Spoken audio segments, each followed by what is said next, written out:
নমস্কাৰ শ্ৰদ্ধাৰ শ্ৰাবিদসকল ইনফৰ্ম হাবৰ আন এটি ভিডিঅ'লৈ আপোনালোকক স্বাগতম জনাইছোঁ। আশা কৰিছোঁ আপোনালোক ভালে আছে। বিদ্যালয়ত পৰিৱেশন কৰোৱা মধ্যাহ্ন ভোজনৰ যি পৰিমাণ আচলতে কুকিং কষ্টৰ পৰিমাণ পুনৰ বৃদ্ধি হ'ল। এটা অতি ভাল খবৰ আচলতে, আৰু সেই সম্পৰ্কে আজি আপোনালোকক অৱগত কৰাবলৈ চেষ্টা কৰিম। এখন বিশেষ জৰুৰী পত্ৰ আহিছে, আৰু এইখনেই সেইখন পত্ৰ, আৰু পত্ৰখন আহিছে office of the state nodal officer প্ৰধানমন্ত্ৰী পোষণ শক্তি নিৰ্মাণ অসম কাহিলীপাৰাৰ পৰা, আৰু পত্ৰখন প্ৰেৰণ কৰিছে মিছন ডিৰেক্টৰ ছাৰে সমগ্ৰ শিক্ষাৰ পৰা। প্ৰতিখন জিলাৰ ডিষ্ট্ৰিক্ট মিছন কোঅৰ্ডিনেটৰ সমগ্ৰ শিক্ষা আৰু প্ৰতিখন জিলাৰ assistant district nodal officer PM পোষণলৈকে এই পত্ৰখন প্ৰেৰণ কৰিছে। ছাবজেক্টৰ এই অংশখিনিত উল্লেখ কৰিছে ৰিভিজন অফ মেটেৰিয়েল কষ্ট with effect from 1 May 2025 under PM পোষণ ৰেগ। অৰ্থাৎ 1 মে'ৰ পৰা PM পোষণৰ যিটো কুকিং কষ্ট, সেই কুকিং কষ্টৰ ৰিভিজনৰ সংক্ৰান্তত বুলি ইয়াত উল্লেখ কৰিছে।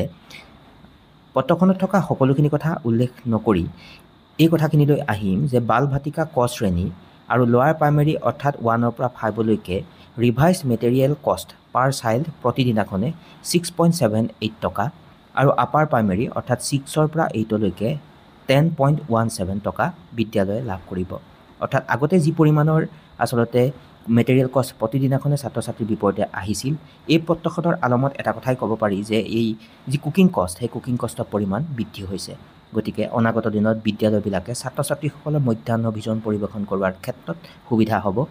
আৰু আচল কথাটো হ'ল যে ছাত্ৰ ছাত্ৰীসকলে সঠিকভাৱে মধ্যাহ্ন ভোজন পায়, পুষ্টিকৰ খাদ্য সেই মধ্যাহ্ন ভোজন প্ৰদান কৰা হয়।